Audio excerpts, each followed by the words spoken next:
This week on Unboxed, I'm speaking with Simon Squibb. My dream is to help people figure out their dream and do it. Do you ever start a business of your own? Yeah, all right. What business would you start? A restaurant, of course. I shared it with the community. They all funded him to do his dream. I'm proud of England in so many ways. For some reason, I have to ask myself why more and more. But it's let itself go. Get a combination of corruption alongside manipulation. What they're doing is literally working out how much money they can squeeze out of a human being. What are some of the traits that you think are absolutely fundamental to success today? The things that I've seen that 100% guarantee success. Sit back, relax, and enjoy Simon Squibb. Well, Simon, thank you for coming on Unboxed. Great to be here. All right, there's a question. I had to start with this because I couldn't think of a better way to kick things off with you. What's your dream? Wow, okay. Actually, I don't get asked that very often. And it's something I love to ask people because it's such an open question. I think at this stage in my life, my dream is to help people figure out their dream and do it. And I just feel that too many people are trapped, not doing what they love, and it's got to change. And I want to help people do what they love, and I will help people for free forever to try and do that. And what's it like for you to help people on a day-to-day level? Like I can only imagine the frequency, and through your platform, your incredible reach and everything else, you've created this database. You said, 6 figures. It's amazing what you've built. What's it like for you to help people every day? It's something when I was younger, I was quite a selfish individual. And I think that's quite normal when you're young. You kind of need to get yourself up on your feet. You need to be self-sufficient. You need to have income. So I never really thought about other people when I was younger. And I wish I had realised how rewarding helping other people was when I was younger. I think it's only when I got financially self-sufficient and didn't need to worry about money anymore that I started helping other people. I should have done it earlier because I've never slept so well. I've never felt so good. I've never felt more alive. I've never been happier. And it's because I can help other people. And actually, that's what we're meant to do. We're tribal. We're meant to be helping each other. We've forgotten this. The societal structures of today's financial system has meant that we're all looking after ourselves and locking our doors and our front doors and closing off our communities. And that's wrong. Yeah. We're meant to help each other. So I feel really empowered and excited. And it's something that I've noticed as I've talked about it, that people who have helped other people without any expectation of anything in return have felt the same thing I feel, alive. And that's the key, right? Not having the expectation of getting something back. And do you think today, people who have got to that level of freedom, do you think there's a responsibility for people who are wealthy, who've achieved success in their career, whatever it might be, even just being in a position of influence in an industry? Do you think there's a responsibility for those people to give back and to help? The short answer is yes, it's a responsibility. But I would also say, I think we can all do it. We should stop perhaps saying it's only the rich that should do it. And so I'm on my social media, I have over 3 million followers. I will say, imagine if we all just did one kind thing for a stranger today. Even if it's just retweeted someone or liked something that that person had posted, it doesn't have to cost you money. Just do something nice for a stranger. 3 million people doing that. Those 3 million people that you helped would wake up and blink, I've got this in me too, I could do it. The butterfly effect of that kindness is incredible. We could literally make the world a better place tomorrow if people did it. You don't need money to be kind. And we've lost the idea of, community today. I feel like, as you say, everyone's we're so connected, yet so isolated in 2023 because of social media, but also the lack of connection, I think, in real life. And one thing that inspires me so much about what you do is so much of what you do is around real life interaction. It's going up to people and helping them in the street. I feel like the next generation couldn't even get themselves to do that because there's almost a lack of social skills, I found anyway, amongst Gen Z. Like, have you noticed that? Have you noticed a shift, even in just the way that people interact? And has that had an impact on the ability for random people to go up to strangers and help them? I think it's all to do with what people consume every day. And some people are caught in a bubble that's... when we're tribal, right? We're actually meant to work in pockets of 5,000 helping each other. That's how we used to operate. And now, thanks to social media and the way the world's been structured out, we become tribal within a football team environment, for example. I'm red, you're blue. And when we divide ourselves as opposed to bring ourselves together. And even politics, you're red or you're blue, which, by the way, is an illusion of choice, right? Oh, yeah. It's all rubbish. We're not really a democracy. We've got 2 choices and neither of them I like. So what now? And I think that's what's happened. The tribalism's been used against us. You're either red or you're blue. And I think you're either Pepsi or you're Coke, right? Everything's been dividing us. All the marketing, all the structure has divided us. And actually, we just need to take back control, ironically, of just like being helpful to each other. But what I've noticed I mean, I just brought someone new onto my team, really smart young man. And I looked at his feed on social media, and he's literally consumed by football, for example, which almost seems like an acceptable thing. Like football's, oh, that's fun. What's the problem, Simon? But actually, it creates depression and disappointment. And it's not, no, football used to lift people up. We play football together. We feel like we're exercising. We're having fun. It's all become about the money now. It's about getting you to buy that T-shirt or buy that ticket or like them on social media so they can make more money out of you. And people are being used. Yeah. And football's just a prime example. It's no longer about having fun and being fit, and it's about how to get money out of you. And that's what everything's been split up to do. You know, if I'm a young person and my whole existence is being flooded with kind of ultra capitalism, ultra marketing in every way, it's to get me to spend my money, which I don't even have anymore because it's so difficult to make a living these days. How do I combat that? How do I find a sense of meaning and purpose in a world which is trying to take from you essentially every day? Yeah. Well, it links back to what you just said. To be financially free, the first thing people think of when they hear this is make lots of money. But actually, that's not the first step to become financially free. The first step to be financially free is get your costs down. So if you're going to buy a car, just remember you're selling time when you buy that car. So that car now, car owns you. If you buy a house on a mortgage, you're now working for the bank. You're paying the bank money every month. If they asked you to go get a job with them, would you get a job with them? No. No one wants to work for HSBC, right? No one wants to work. So how do they do it? How do they get you to work for them? They get you to sign into a 25-year deal. And it doesn't even last 25 years, by the way. You lifestyle inflation, bigger house, bigger life. The average person moves 5 times in their life. It's 5 mortgages. So and you know the average mortgage costs 2.5 times. Oh, you'll know there's 2.5 times the price of the house. Right. And that's not taking into account inflation. You have people listening to this. We'll have people talk about, like you're mentioning there, oh, my house has gone up 3 times in value. I'm like, sell it and take the profit. They can't. They can't, because if they go and live somewhere else now because they bought that house, everything's gone up. And then they say they'll leave it for their kids, because that's the other big thing. Well, I'm going to leave it for my kids. Well, inheritance tax is going to take 46% away from you because people don't know to put it in a trust, because most people are financially literate. And then once that house is sold to pay the inheritance tax, the 2 kids you've got, you're dividing it amongst, get 25% each. Then what? They have to get a mortgage to buy exactly the same house 25 years from now if they're lucky.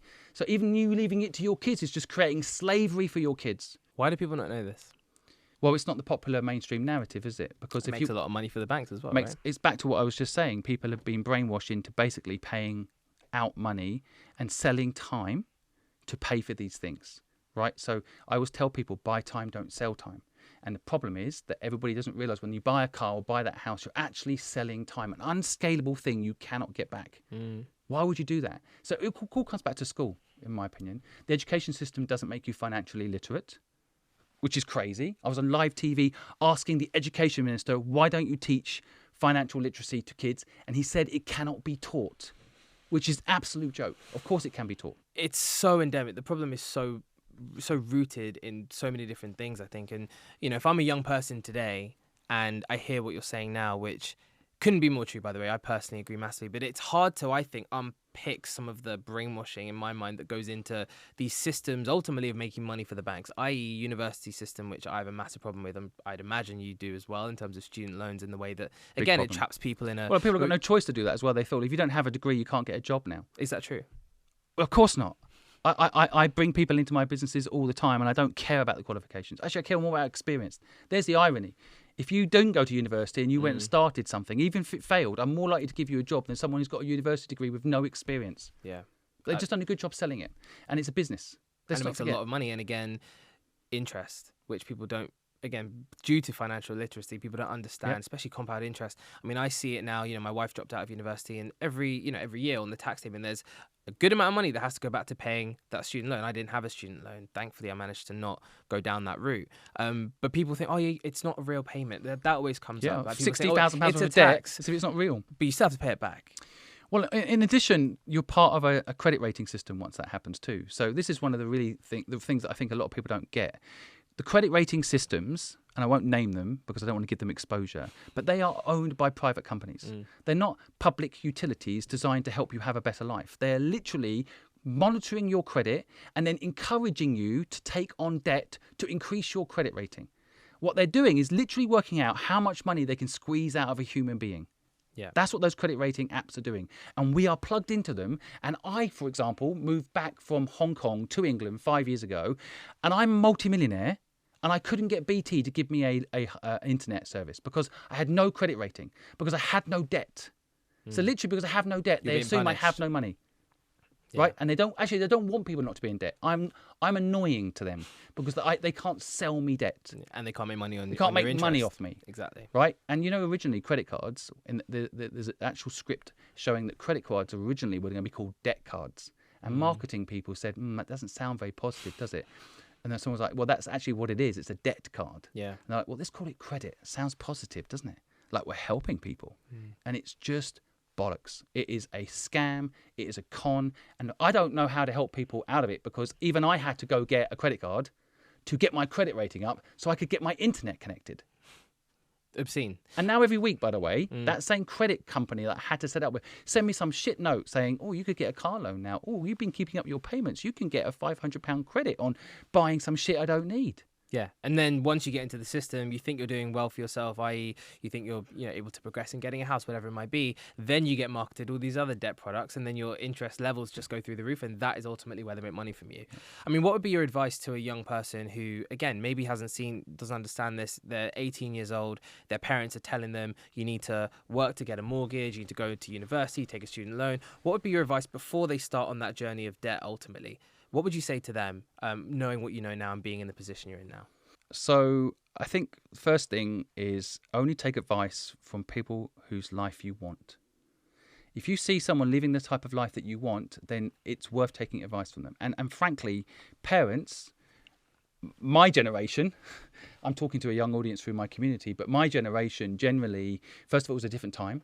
So taking advice from someone who didn't have the internet, didn't have social media to lean on as an opportunity, and the ability to travel like we've got today, don't take advice from someone who didn't have all those tools. And don't take advice from someone whose life you don't want, because you will have their life if you take their advice, right? So only take advice from people whose life you want. The second thing I would say is that everything the school system teaches you, do the opposite. So the school system says, conform, sit down, shut up. Don't do that. Be yourself. Stand up strong. Be you. Be individual. School system says, don't copy. What a load of rubbish.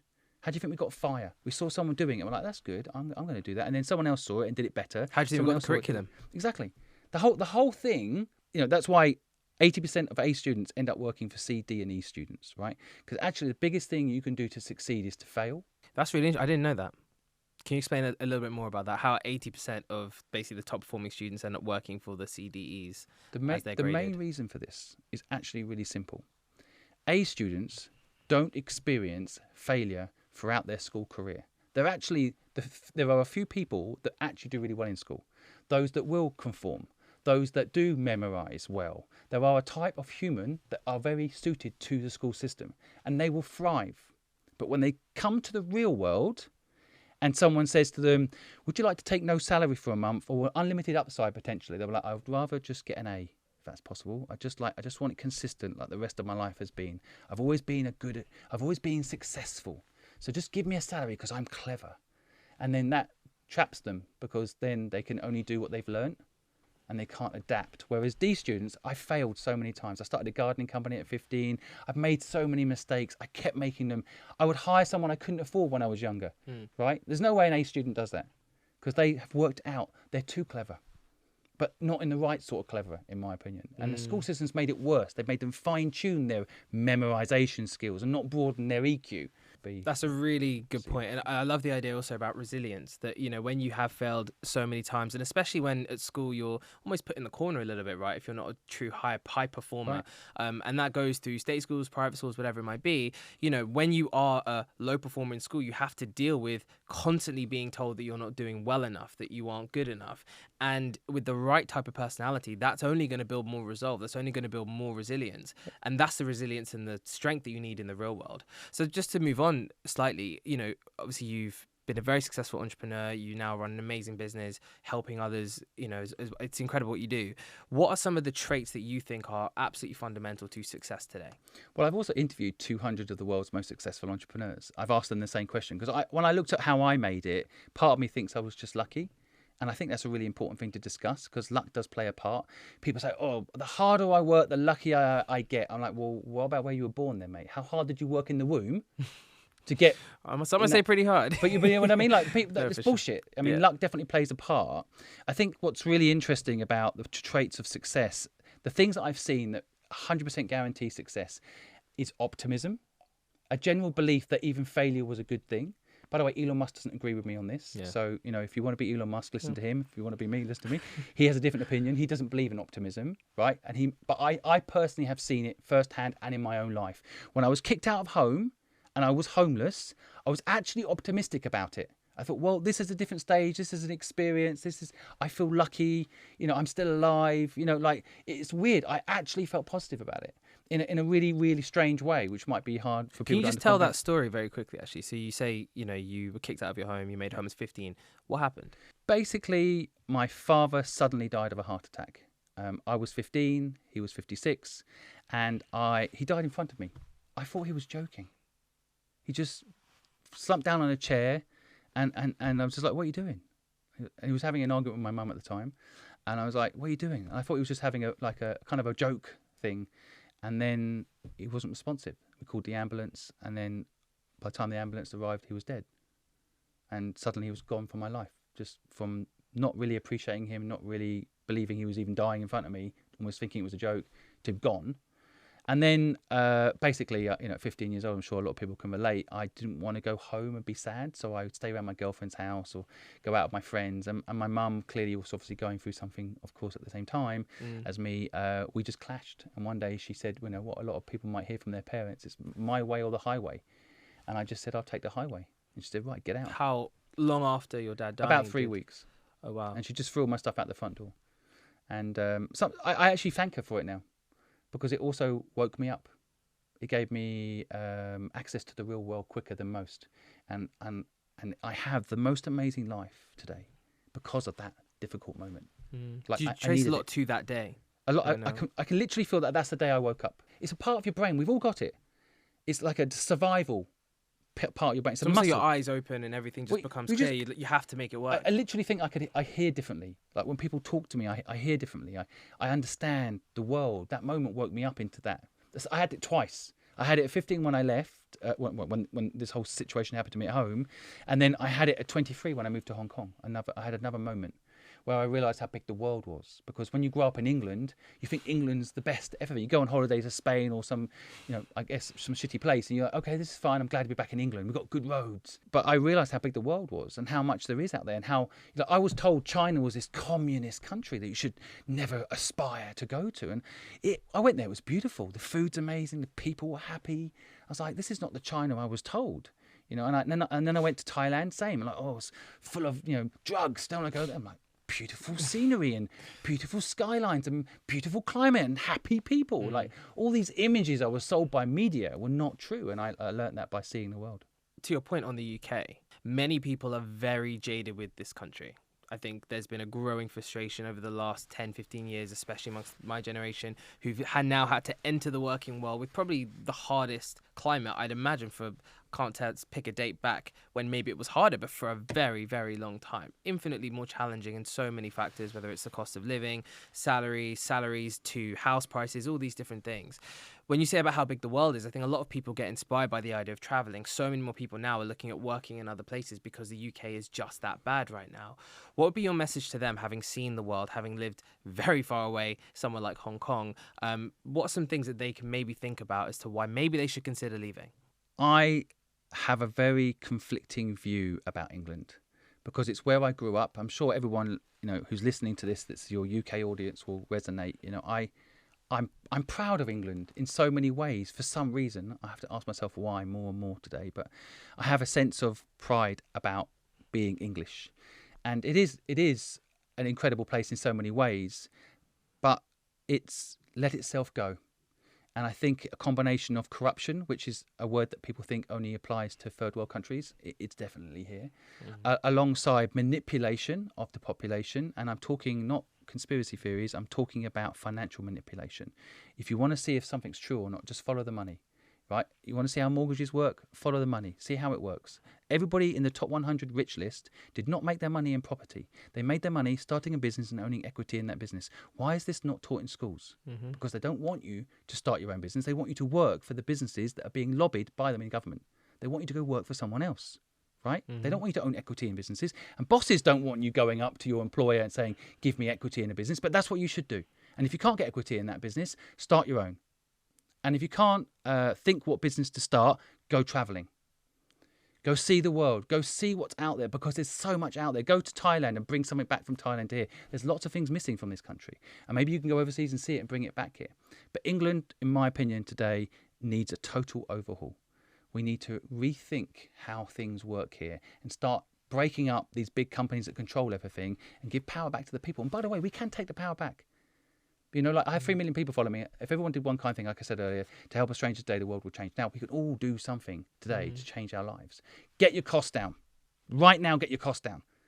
That's the first step to financial literacy. Drive around in a shit car. Who cares? Because you know what? A year from now, if you drive around in a shit car, you'll be able to buy any car you want. Don't buy a house and get trapped. Use any capital you've got to start a business that generates you income. Ideally, something you love. Because this is the other thing. Retirement is another construct that's been given to us.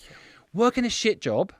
Monday to Friday, and you'll have the weekends to have some fun. But then we'll give you the weekends, but back in on Monday. And don't worry, when you're 65, you're going to own that house. Finally, yahoo! We're going to take it back off you later, but terms and conditions apply. But you own the house. Now you can have fun. Retirement is bullshit. Forget retirement. We're going to live to 88. Live your life now all the way through to 88. I will not stop working. I like what I do. I like doing the job that I do. Work's been sabotaged because, again, they're selling you a pension. They're selling you a monthly thing that you may never even... PAYE payslip. Each month, don't worry. This is good that you're doing this shit job because you're paying money in each month and you can retire when you can no longer travel, really, or you can no longer fly because you've got certain medical issues, or you can no longer aspire to climb a mountain. Go and do it now. Don't do it when you're ultimately too old to do a lot of these things. I jumped on a plane to Hong Kong and slept on a friend's couch, and I started a company in Hong Kong. And I knew nothing about Hong Kong. I didn't know how to register a company. I didn't know none of it. I just went there and did it. And you know what? Once you start doing it, you learn. It's like playing a board game. Don't read the instructions. Start playing. Make up your own rules. Did you know the average peasant in the Middle Ages had 100 days of vacation a year? I was also, my son's studying, he's 6 years old, and he's studying the Tudors. Yeah. And he was talking about how the food that the peasants used to eat is actually better for you, it turns out, than what the rich people were eating. Yeah. Well, there's a much greater culture of, of holistic life rather than life and success being about money and material things. There was more acceptance of differences and also an embracing of who we are and how we exist and being grateful for that every moment, rather than, again, aspiring for pure material success, which is how we live, and then retirement. I used to own fancy watches and fancy cars. I got rid of all of it because these things end up owning you. It also becomes your identity. You know, if you have a flash watch, you're like, oh, look at me, I've got... All of it is rubbish. It's all just a complete game to trap us into paying some sort of monthly fee. And we don't need any of it. Which is truly, and this is the bit that I think is so interesting about what you were saying, it's your time. Yes. You make money through time. You exchange essentially your time for that watch, for that Lamborghini, whatever it might be. You know, why? I think from when you were saying that, it really stuck with me that, we need to change our approach to how we view paying for things and how we view value and actually look at time. Do you think that's the most important thing when someone says to me, they can't do what they love because they've got a mortgage, and I'm like, well, heart breaks. My heart does break. And I understand it because they put their £30,000 deposit into that house. They then spend £10,000 making the house nice. And there's two problems with it. One is that they then have no money to run away on something they could love to do. So they've got no money spare. Two, they can't lose what they've got by not making that payment. And they will lose it if they don't make that payment. And then finally, I think people don't even have time to breathe anymore. They don't have time to think about what they could be doing that would make them happy. They've just got to do what they've got to do to survive.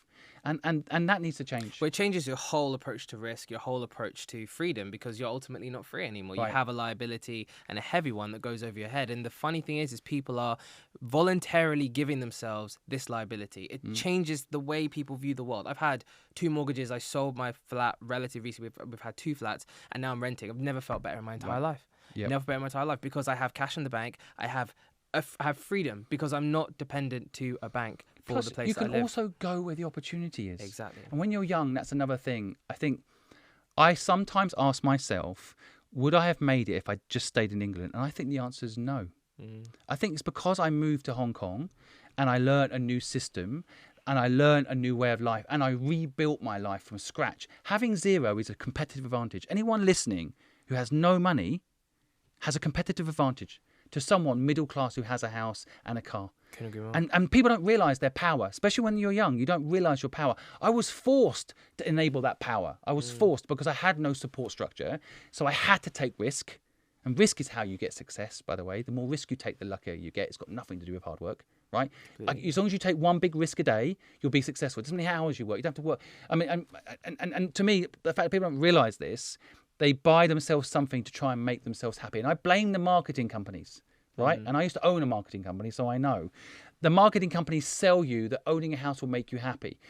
I bought myself a Porsche because as a kid, that was everyone's dream, own a fancy car. First week, I was on cloud nine. I was like, this is amazing. I own this car. I bought it. I'd look at it. Wow. I went to the showroom, gave them cash and took the keys and drove it out. Like that dream. I did it. A week later, it got a scratch on it. I'm like, oh no, it's got a scratch on it. Then I had to take it back to the garage to get it fixed. The next thing I know, I'm working for this car. I'm literally at the petrol station filling it up. I'm going back to the garage to get it sorted out. I'm dealing with the insurance company that mucked up the insurance. I'm dealing with this. I'm dealing with the bloody thing owns me. I got rid of it.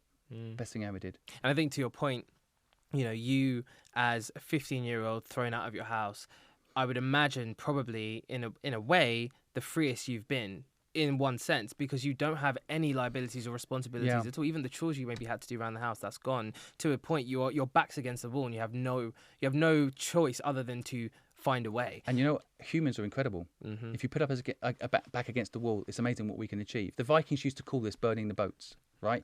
Vikings land somewhere, they burn the boats that got them there. They can't go back. You die or you make it work. And actually, it's really powerful because quite often you don't die. Yeah, and this is one thing that I'm personally massively passionate about when it comes to younger people who are at school. School is the most wasted time, I think, of people's lives. From the age of 12 to 18, crazy. You can do so much. You have zero responsibility. Not everybody. Most people have very few responsibilities, if any. You won't necessarily have children at this point. You won't have spouses. You won't have a mortgage. You won't have rent, big expenses. And you won't have jaded knowledge either. And you won't have jaded knowledge. You should have. You believe anything is possible. Exactly. You're free to do it. Yeah. But what an opportunity. If people were more creative during that time, especially now, you have TikTok, you have social media, you have distribution. But that's why they set up universities, partly to put you in £50,000 worth of debt so that when you leave university, your only choice is to get a job. I saw recently an influencer degree was trending on LinkedIn. I was like, influencer degree? That is a joke. Yeah, I was like, oh, it's influencer degree. And it's like, the only way you can become an influencer is by doing it. There is no one. I recently interviewed a marketing grad, went to a very well-known university, came out with marketing, and I said to them, what are the 4 income streams on TikTok? Tell me the 4 ways you make money on TikTok. And they're like, I have no idea. No idea. £60,000 worth of debt, 4 years, and they don't know how to make money on TikTok. For a business, for themselves. I'm like, if they spent that 4 years actually trying to make money on TikTok, they would have made more than that. 60K. Well, yeah, and then your marketing degree is actually relevant because you've got real life experience. They shouldn't be selling marketing degrees.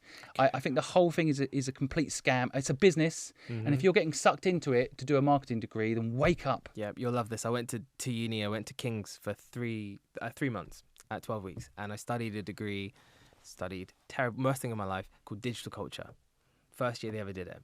And I dropped out because I got a job at Vice where I've been doing work experience over the summer.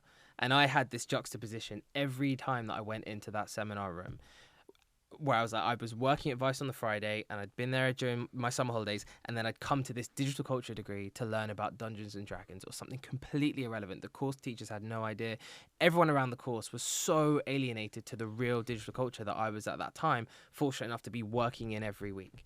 And I said, I've had enough, I'm out. And it was the best thing I ever did. And I also think, just to the point on uni before we move on, if they had a card machine outside of the hall when you come in and you had to pay for every session, it was £40 a session for me. I bet it's gone up. How many people would go? If you had to pay for every lesson you went to? Of course not. Because you would. And your reviews at the end of each one.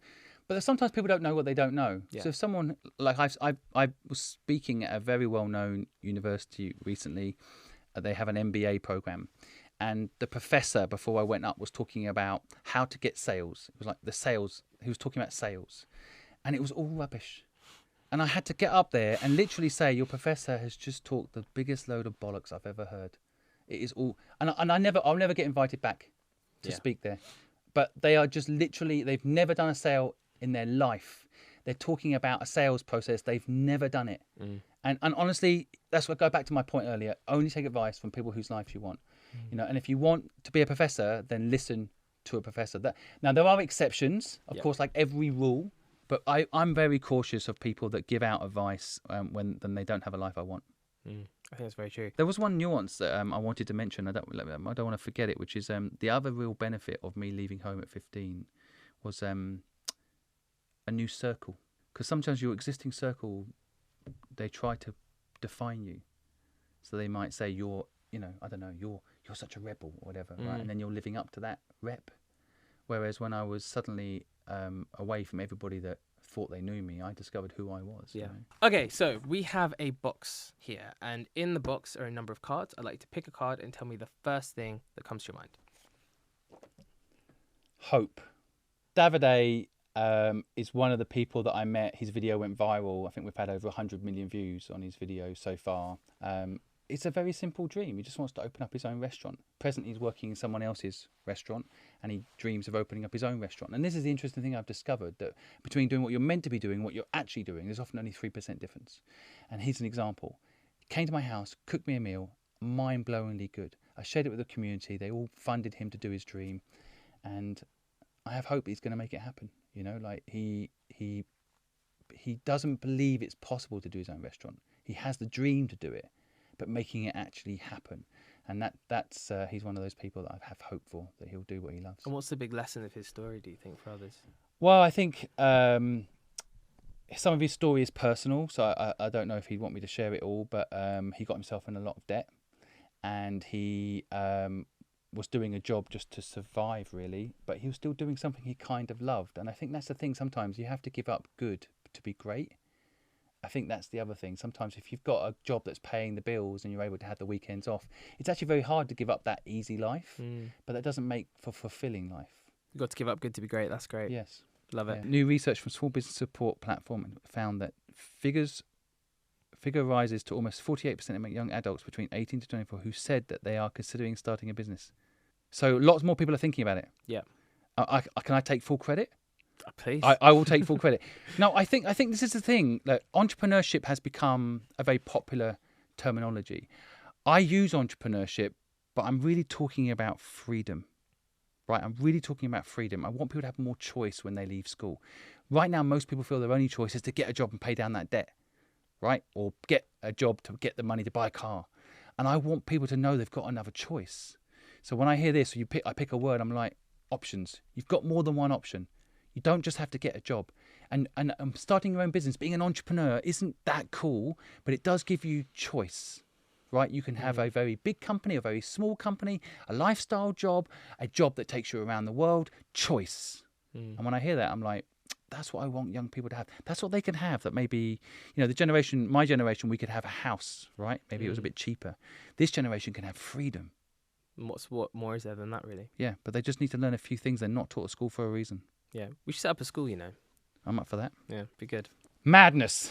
That's the word, I think. So this is a picture of the staircase that I bought in Twickenham, which was on headlines on every single newspaper, including the New Yorker. I got people in America messaging me.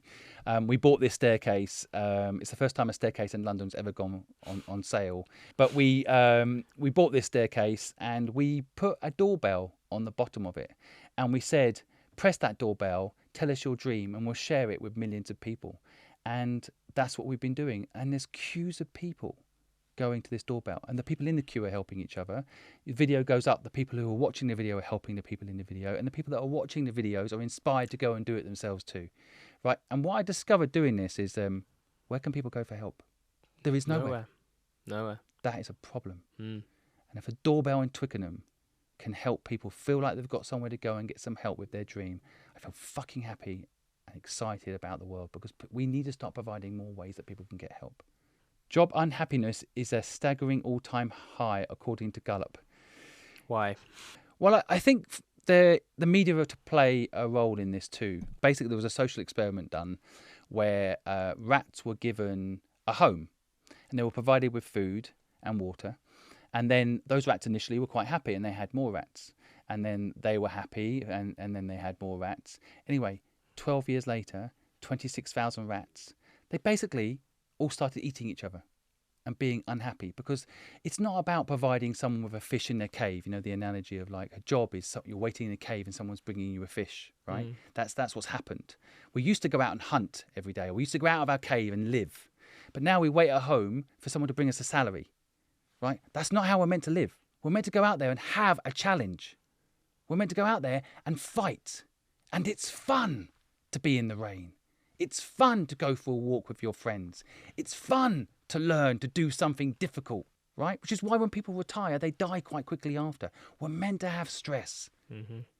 So I think what's happening when I read a headline like this is that people's natural instincts are being subverted. Yeah. They're not meant to sit at a desk all day doing something that doesn't feel meaningful, exciting or energetic. But a Gallup poll just means that they're trying to bring control back. Sad. This picture makes me sad. So this is Jeremiah, a homeless man that I met and spoke to in Brighton. And I was homeless, but I think there's different types of homelessness. And there's homelessness where people become institutionalized into homelessness. And so Jeremiah is one of these people. So I tried to help him. I bought him a phone. I showed him how to make money on TikTok. I tried to help him figure out a way of making a living, because most people want homeless people to go get a job. That is so hard for a lot of homeless people. But they don't have an address, first of all, and they don't really want to get a job, right? And in Jeremiah's case, he has an addiction problem. And this is one area I'm not familiar with, and I can't help him. I can't help him not be addicted to stuff, right? I'm not an expert in that. So I've not been able to help him, although I have tried, and I've reached out to him quite a few times since I originally helped him. But I don't know how to help someone with addiction. So I was never a drug addict. I've never touched drugs. And when I was homeless, I didn't get into that type of homelessness. I wasn't institutionally homeless, and I wasn't a drug addict. So, but I hate the fact that it actually feeds people stereotypes around homelessness, because I promise you, anybody watching this podcast, they're 3 steps away from being homeless. Yeah. Right. If anything happened to my family, I don't know what I would do. I'd probably turn to drugs to numb the pain, and then I could be homeless. Right. So I don't judge anybody, and I'm just frustrated when I see this picture, because he is a mechanic. He's talented. I'm sure he has dreams, right? He has a dream to be a mechanic with his own van. And actually, I think entrepreneurship is a way out for a lot of homeless people, because going to work for someone else isn't easy, right? People forget that. We talk about how hard entrepreneurship is. We'll try working for someone else. I'd challenge any entrepreneur that says it's so bloody hard being an entrepreneur to go and be an employee again then, right? It's also hard. But I feel a bit sad when I see his picture, because I haven't been able to help him the way I would like to. US experts warn AI likely to kill off jobs and widen wealth equality. So AI is a real problem. We have to be aware. Now, everyone says, when I say this, they say, well, this has happened before. Technology's come along and humans have adapted. I'm like, yeah, but we planned. We're not planning for the outcome of AI. If you think about like the repercussions of technology not working out, you look at the Rust Belt in America, how disenfranchised that part of America had become. And then they vote for leaders like Trump, right, that cause division, hate, and anger. And AI is exponentially bigger. Every part of the world will be a Rust Belt of America. And so it's not AI that's going to take people's jobs. It's those using AI that are going to take people's jobs. And if you're studying to be a doctor and you've got 8 years left to go, when you come out, you won't be a doctor. You won't be. You'll be working for a company that runs operational doctors, AI doctors, and robot doctors. You will be. No one gets an MRI done by a human anymore, do they? Right? If a machine can tell what's wrong with you better than you can, then they're going to use the machine. So you're a doctor, you're training to be a doctor, you're going to get replaced by AI. People can't even fathom this. This morning I got a delivery from Mercado, right? I know his job's going to get replaced in 5 years by a vehicle that drives itself. Why is no one telling him that? Because we need him to deliver the stuff to all the customers this morning, right? There's almost like a blanket not making people aware thing, because we don't want everyone to quit. Or to and be freak ready. out and to, I think I couldn't agree more. And also when you look at America and you look at the truck drivers as the biggest example of, I guess the big moral question around why do we work? Why do we have jobs? Why do we have companies? And AI is advancing and accelerating dramatically. The inclination for bosses and for business owners to automate everything, keep costs as low as they can, and make as much money as they possibly can. They're going to do it. In the reality, and they will do it. Of course they will. There's no stopping it. But in the reality is, what are those truck drivers going to do? Exactly. What's this man going to do today? Maybe Jeremiah. There's going to be many more people like him. Because there's going to be many more people like Jeremiah. Yeah, right. because the companies are purely self-serving and are not looking after their people and not even thinking about the human cost. This scares me. This stuff scares me. But back to being positive. I think there is a way out. And back the experiment I was mentioning earlier, the rats, right? They had water and food, right? They had what they call universal income. They're going to call it universal basic income. That's the answer that all these politicians talk about with AI. 2.3 million people in England are on some sort of social benefit, and mental health is at an all-time high because people need purpose. Yeah. People hate me because I say this. But back to my point that anyone could be an entrepreneur. What I'm really saying is take control of your own day-to-day. If you like painting, then do that. Yes, AI may come along and do painting, but you can make a living from it and you enjoy it. Yes, it's about enjoying what you do. Why the hell is that such an alien concept? Why can't we enjoy what we do? And I think AI gives us the opportunity to do it, but we also need to be honest with those that are going to lose their job, because if we don't give them the chance to retrain, rethink, I think it's a mind shift change. Yeah. It's no longer training that truck driver to do something else. It's training that truck driver to keep himself entertained in life, right? By maybe starting a flower business, maybe by helping the elderly, by doing something that's going to fulfill them. Because that's the opportunity, right? Is the truck driver who gets, taken out by AI, so to speak, has the opportunity to have time and freedom to build something for himself. If he had the tools and if he had more people looking to help him to do that, then maybe he'd be okay. The reality is for many out there, and you look at this, is already happening in America with the automation of truck driving. It's destroying communities, it's destroying families, it's taking away the only thing that people have. And the human cost is never factored into these companies because ultimately they look at these things in a faceless corporate way, which is how much money can it make and how much profit can it make me and how much money can we save? And I think the human cost needs to be factored in a much more finite way. And companies, I think, have a big responsibility to do more. We need to start being honest with people. I just don't know why. I mean, it's obvious this is coming down the pipe. Why not just tell people it's coming and plan? I want to wrap this up with one final question to you. For anyone out there who is struggling with purpose, who's struggling with motivation, who needs some dose of inspiration, what is your message to them? If you're lacking purpose, the first thing to do is probably surround yourself with people that have it. It's actually really infectious. If you're hanging out with someone with purpose, one of two things happen. Either you fall in love with their purpose, which is perfectly fine. Like my team love my purpose to help people do what they love. They're just as excited about it as me. Or you get so infected by it, you start to know what passion looks like, and you go out there and you make something happen. You're willing to fail, you try it. I think that's what people need to do. They need to surround themselves with people that inspire them and actually feel the energy of how incredible you are as a human. Like, you need to believe in yourself, and partly you need to be surrounded by people that believe in themselves to know what that looks like. I love it. That's a good place to end. Simon, thank you very much, my friend, for coming on Unboxed. Thank you so much for having me. It's been That was a lot in so many ways. That was so inspiring and motivating. And I think to hear his story, but also the people that he's helped, his attitude and his perspective, his energy is just so infectious. And I think the thing he said around energy and purpose being an infection is so important for all of us to remember. Surrounding ourselves with people who we want to be, who we want to be like, who we want to be inspired by is so key. And for anybody out there who is struggling, who is looking at their lives and wanting to change, hopefully this has given you a bit of light and inspiration to do so. So I can only say massive thank you to Simon. I hope everyone has loved this episode of Unboxed as much as I did recording it.